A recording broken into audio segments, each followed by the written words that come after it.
Here now using the pen tool as well as the pen curvature tool. I'm going to zoom in here right now so you can see the order in which we're going to draw.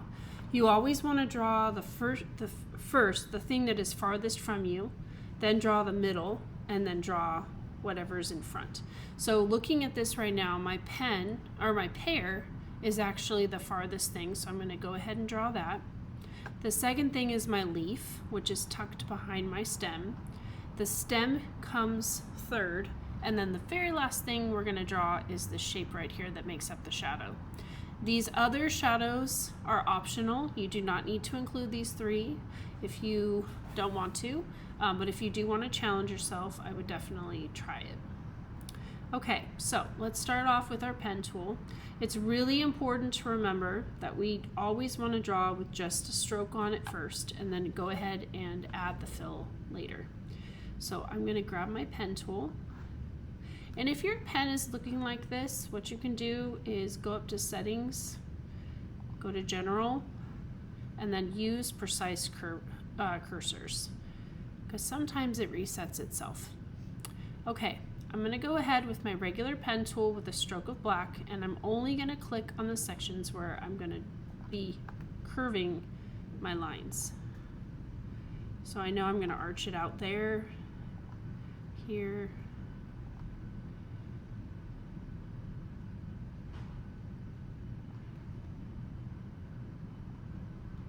okay, and then we're going to curve the lines using the pen curvature tool. You can bring them up and down, you can bring them across. So if I wanted to bring that down, I could, and then bring this one down a little bit, maybe bring this one up. You want to try to get it as close to the original as possible. Command Z is your best friend for undoing.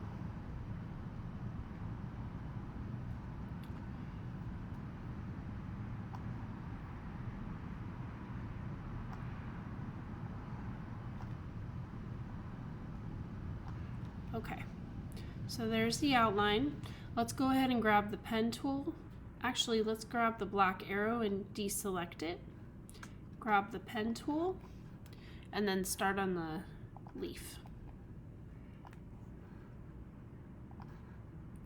I am going to draw inside of the stem because the stem is going to come next, and it's going to actually cover up those lines that I am drawing. And it is very important, we did it for the pear and we're doing it for the leaf. You must always end where you started, because this is considered a shape. If you do not connect properly, you won't be able to fill in your shapes, and you're going to have to go back and edit your anchor points. So make sure that wherever you click to start, you always end up coming back to, if you are making a shape. If you're making a line, that's another thing. But if you're making a shape, you always want to start and end where you started. All right, so I'm going to move a couple of these around to kind of round out my leaf a little bit better, because right now it's looking a little bit sharp around the edges. This one also is kind of bothering me, so I'm going to deselect my leaf real quick and grab my pen curvature tool. Okay, so go use your black selection tool to deselect your leaf if you need to go back and edit any of the pear. Okay.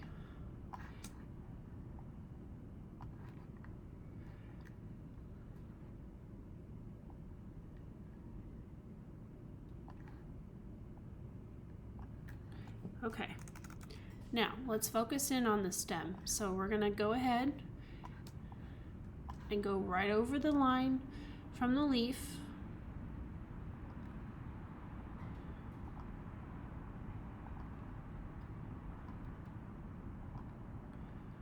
Because that's gonna cover up the leaf later when we fill this in color.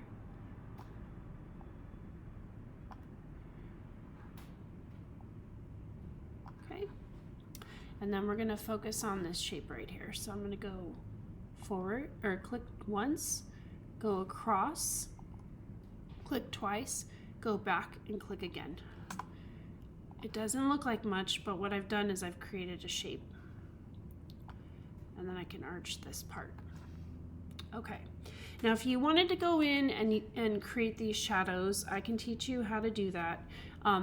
These two would be traced with just the pen tool like we've been using. This one, you would use your shape builder tool. So as you're working in class, I'll come by and see who wants to try to do the shadow, and if you do, I'll walk you through it. And looking at this, I have done everything that I could except the leaf. I completely forgot these lines. So I'm gonna go ahead and finish those off real quick. And as I draw new lines, I'm gonna hit escape and turn off my previous line every time.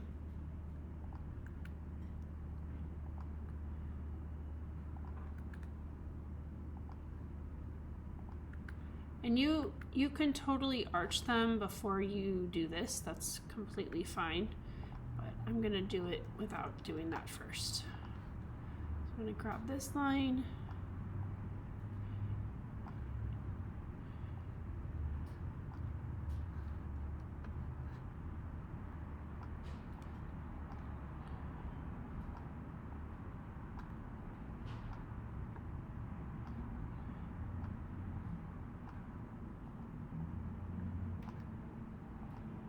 Now, these lines are not exactly what we need right now, but we're gonna finish that off in the very end. So I'm gonna go ahead with my selection tool, and I'm gonna select all of this, and with my shift key held down, I'm gonna move it across, and I'm gonna start to add the color. So I'm gonna click on my pear, use I for the eyedropper, and grab my green. I'm gonna click on my stem, use I for the eyedropper, and click on the brown. V to select, I for eyedropper. And then we have a couple things we need to do. So not only do we need to color these lines, but we also need to tier them a little bit. So I'm gonna first start by coloring them. I'm gonna hold shift. When I hold shift, it's allowing me to pick up multiple pieces at once. Use I for eyedropper and click down. And notice I have a fill turned on. Let's just switch it to a stroke. And then the other thing that's not very realistic of these is that they don't look like they're pointed correctly. So I'm going to reselect those, come over here to stroke. Under profile, I'm going to choose the profile 1 width and just kind of make them look a little bit more natural. And then we can go ahead and finish off the shadow here. If you did the other shadows, you can add them here. They would be added here, and you would also select them, grab the eyedropper, and pick up the color. Okay, we are done with our pear. So I'm going to go ahead and I'm going to save this, save it to my downloads, and turn this in on Canvas.